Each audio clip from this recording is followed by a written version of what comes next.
নমস্কার। আশা করি আপনারা সবাই ভালো আছেন। দেখুন, জীবনে কত রকমের সমস্যা আছে। আপনাদের আছে, আমার আছে, প্রত্যেকের আছে। তো একটা সমস্যার কথা আমার মনে পড়ে, যখন ধরুন এই হয়তো আজ থেকে বছর 20-25 বছর আগে হবে, মাথার চুলগুলো পাতলা হচ্ছে। যেই পাশ দিয়ে আমার দিকে দেখছে, এক দিয়ে বলছে সবই তো ভালো, কিন্তু চুলগুলোর কি হলো, মাথায় টাক পড়ে যাচ্ছে। এই চুল ওঠা এবং টাক পড়াটা একটা আজব সমস্যা। সবাই জানেন তো, এই ব্যাপারে সবাই এক্সপার্ট। এবং আমার জীবনে এমন একটা সময় গেছিল যেখানে যে আমার পাশ দিয়ে হেঁটে যেত সেই আমাকে টাকে চুল গজাবার একটা ওষুধ দিয়ে দিত, এবং সবসময় একটাই কথা বলতো যে এটা অব্যর্থ, যে এই জিনিসটা দিলে মানে আমার উপরে অ্যাপ্লিকেশন হয়নি এমন কোনো ওষুধ, সলিউশন, ক্রিম, অয়েন্টমেন্ট, নানান রকম জৈবিক পদার্থ, তার কোনো শেষ নেই। আলটিমেটলি খুব একটা যে কাজ হলো না সেটা দেখাই যাচ্ছে। তো এই টাকে চুল গজানোর মতো একটা পরিস্থিতি এখন আদৌ হাসি ঠাট্টার কথা নয়। যে আমরা এমন একটা সময় এসে পড়েছি যেখানে এই যে আমাদের একটা করোনারি সমস্যা, হার্টের সমস্যা, এই সমস্যা নিয়ে আমরা প্রচুর কথাবার্তা বলছি। এই সমস্যা নিয়ে বহু মানুষ ভুগছেন, এবং এই সমস্যাটা একটা ঘরের মধ্যে যদি 100 জন মানুষকে বসিয়ে রাখেন, যাদের বয়স আপনি ধরুন 40-45 বছরের ওপর, তাহলে জানবেন যে in a room full of 100 people, প্রায় 20 মানুষের বছর খানেকের মধ্যে কোনো না কোনোভাবে এই সমস্যাটা আসতে পারে। তো যখন এই সমস্যার এতটাই প্রাদুর্ভাব, ইট হ্যাজ আ হাই প্রেভেলেন্স, তখন চারিদিক থেকে নানান রকম উড়ো ওপিনিয়ন আসছে, উড়ো খবর আসছে। এর মধ্যে কেউ ডাক্তার, এর মধ্যে কেউ মোক্তার, এর মধ্যে কেউ একেবারে নিজেরাই একেবারে ক্রিকেট ব্যাট হাতে না নিয়ে সেই এক্সপার্ট কমেন্টেটরের মতো। এবং সেখানে যে কথাটা আজকে মধ্যেই শোনা যাচ্ছে, ওহে বাছাধন, তুমি এইটা খাও, তুমি এইটা করো, তুমি তেল খেও না, তুমি এই ওষুধটা খাও, এবং এইটা করলে পরে তোমার হার্টের মধ্যে যে ব্লকেজ এলো, যেখান থেকে তোমার এত রকমের সমস্যা, এইগুলো কিন্তু অল্প কিছু দিনের মধ্যে একেবারে ভ্যানিশ হয়ে যাবে, একেবারে হাওয়া হয়ে যাবে। দেখুন, হলে ভালোই হতো, কিন্তু বাস্তবটা তা নয়। সুতরাং আমরা একে অপরকে জিনিসটা না জেনে, না বুঝে, মানুষকে যাকে বলে গাছে তুলে মই কেড়ে নেওয়াটা, এই জিনিসটা ভালো নয়। অনেক দিন চলে গেছে, একটা সময় গেছে আজ থেকে প্রায় এই 100 বছর আগে, যখন চোখের সামনে মানুষ পটপট করে মরে যাচ্ছিল, বুকে ব্যথা হচ্ছিল, কারো কোনো ধারণা ছিল না কি হচ্ছে। সেই যে আমাদের রবি ঠাকুর নোবেল প্রাইজ পেলেন 1913-তে। 1913 এমন একটা সময় যখন মানুষ প্রথম বুঝতে পারলো অ্যানজাইনা ব্যাপারটা কি, কেন বুকে ব্যথা হয়। তার অনেক দিন পরে ঘাঁটাঘাঁটি টুকটাক খুঁটিনাটি করতে করতে আমরা বুঝতে পারলাম যে হার্টের এই রক্ত যাচ্ছে আর্টারিগুলো দিয়ে, সেগুলো বন্ধ হচ্ছে। তারও পরে তখন রবীন্দ্রনাথও নেই পৃথিবীতে। যখন বিশ্বযুদ্ধ শেষ হচ্ছে, আমেরিকা একেবারে আস্ফালন করছে হারকিউলিসের মতো, আমেরিকা হিটলারকে হারিয়ে দিয়েছে, সেই সময় হট করে আমেরিকার প্রেসিডেন্ট রুজভেল্ট মারা গেলেন চোখের সামনে, ভার্চুয়ালি তার পার্লামেন্টের সামনে। এবং তখন আমেরিকা নড়ে চড়ে বসলো, আরে প্রেসিডেন্ট যদি এরকম হট করে একটা হার্ট অ্যাটাকে মারা যেতে পারে, তাহলে আমাদের মতো সাধারণ মানুষের কি হবে। এবং সেখান থেকে অনেক অনেক অনেক অনেক গবেষণা শুরু হলো। আমরা আজকে আপনাদের যে জিনিসগুলো নিয়ে কথা বলি, যে কোলেস্ট্রল, লিপিড বেশি থাকলে হার্ট অ্যাটাক হয়, ওজন বেড়ে গেলে হার্ট অ্যাটাক হয়, ডায়াবেটিস হলে হয়, স্মোকিং করলে হয়, হাইপার টেনশনের জন্য হয়, আমাদের ওবেসিটির জন্যে হয়, এই যে আমাদের এই জ্ঞানগুলো এসছে তখন থেকে, এবং এই নিয়ে নানান রকমের রিসার্চ চলছে। তাই আজকে এমন একটা সময় এসেছে যে আমরা হয়তো খানিকটা বুঝতে পারছি, কিন্তু তার মধ্যে একটা কথা ধ্রুব সত্যের মতো জেনে রাখুন, যে আমরা খানিকটা বুঝতে পারছি সমস্যাটা কেন হয়। আমরা খানিকটা বুঝতে পারছি যে এই সমস্যাটাকে যদি আমরা বাড়তে না দিতে চাই, যদি আমরা ইনিশিয়াল স্টেজে, প্রাথমিক দিকে যদি আমরা সমস্যাটাকে আটকে দিতে চাই, তাহলে আমাদের কি করতে হবে। কিন্তু আমরা একেবারে এর সঙ্গে সেই একটা মস্তানি করার ঢঙে আমরা বলে দিতে পারি না যে শুনুন, আমি আপনাকে একটা ফর্দ করে 20 রকমের রান্নার রেসিপি দিয়ে দিচ্ছি, যে রেসিপিতে আপনি এক ফোঁটা তেল ব্যবহার করবেন না। আমি আপনাকে একটা সত্যনারায়ণ পূজার সেই ফর্দের মতো একটা 25টা ওষুধের প্রেসক্রিপশন দিয়ে দিচ্ছি।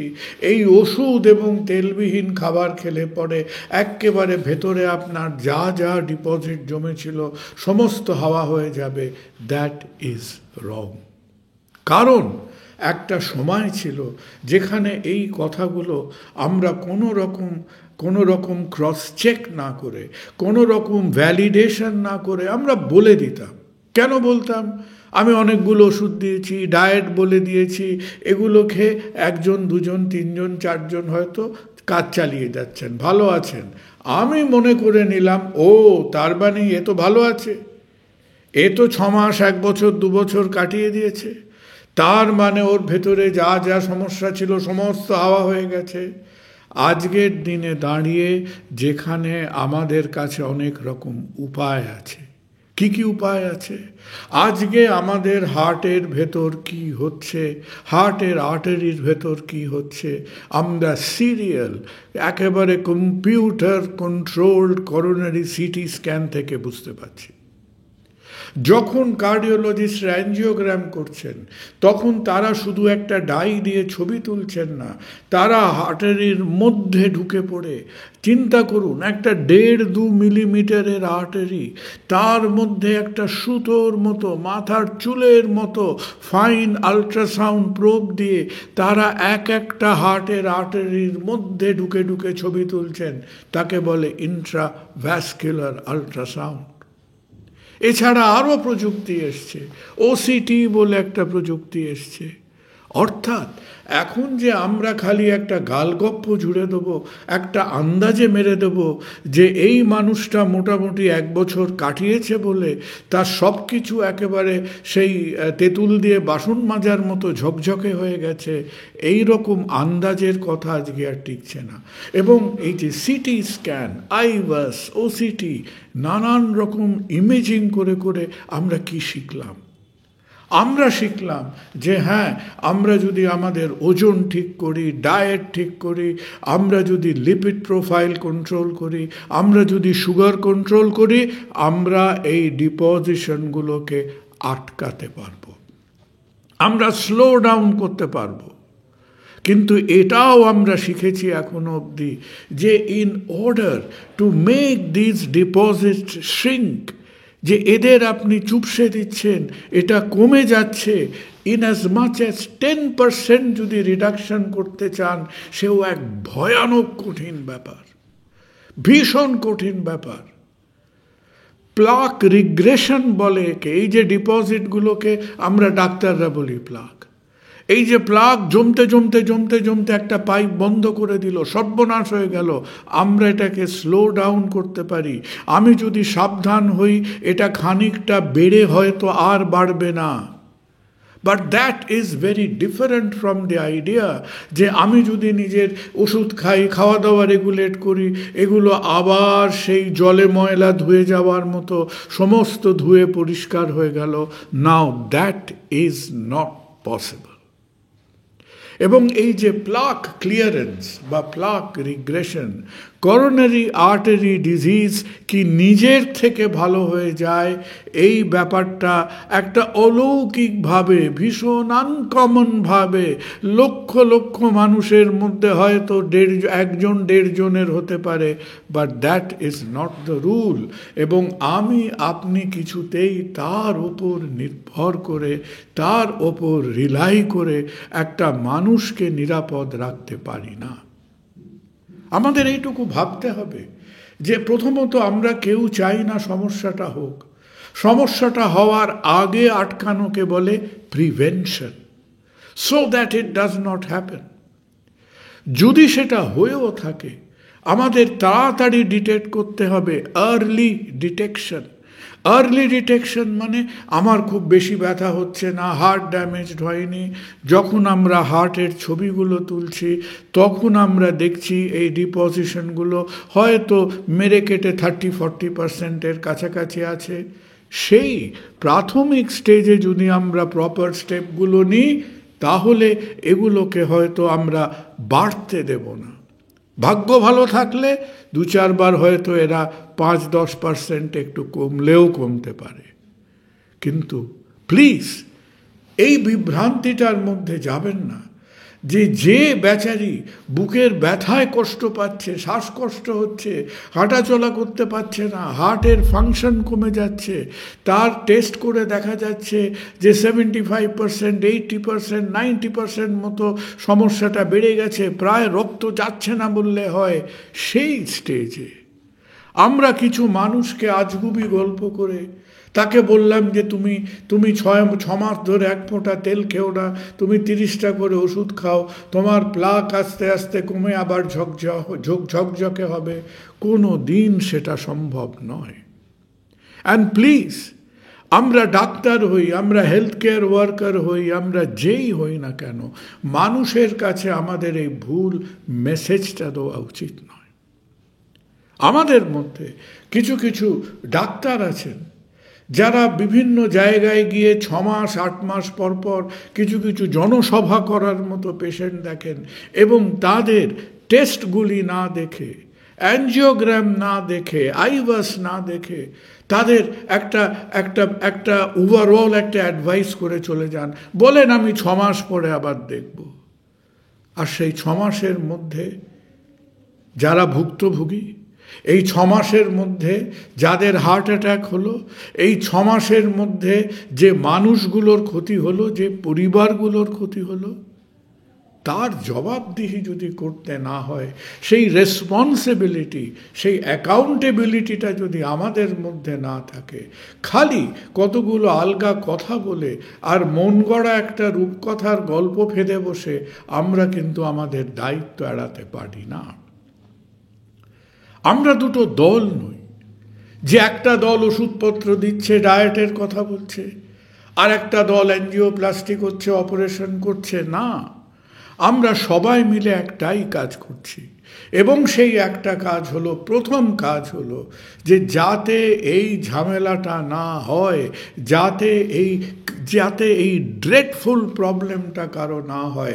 হয়তো একদিন আসবে যেদিন আমরা আরও কিছু জানতে পারবো, যেদিন আমরা সাউথ এশিয়ান জিন সম্বন্ধে জানতে পারবো, যেখানে আমরা আজকে বিশ্বাস করি যে আমাদের মায়েদের মধ্যে যে অপুষ্টি থাকে, এই যে মায়ের অপুষ্টি থাকলে পরে যে লো বার্থ ওয়েট বাচ্চারা জন্মায়, তাদের পরবর্তীকালে বেশি ডায়াবেটিস হয়, তাদের পরবর্তীকালে বেশি হার্টের সমস্যা হয়।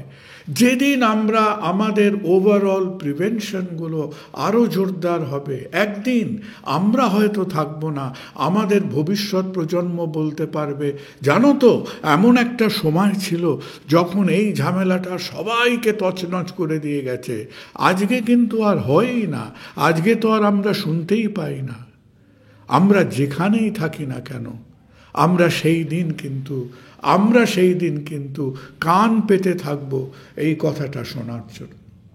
কিন্তু ভবিষ্যতে সেই দিন আজকে আসেনি এবং আমাদের ফার্মাসিউটিক্যাল ইন্ডাস্ট্রি, যারা ওয়েলনেস ওষুধ ব্যবহার করেন তাদের, এবং আমাদের ডাক্তারদের অনেকের বলা উচিত যে হ্যাঁ, আপনাদের নজরে হয়তো এসেছে যে coronary plaque regression is possible, কিন্তু এটাও ডিটেলে পড়ে রাখবেন যে সেই plaque regression is very uncommon and very slow.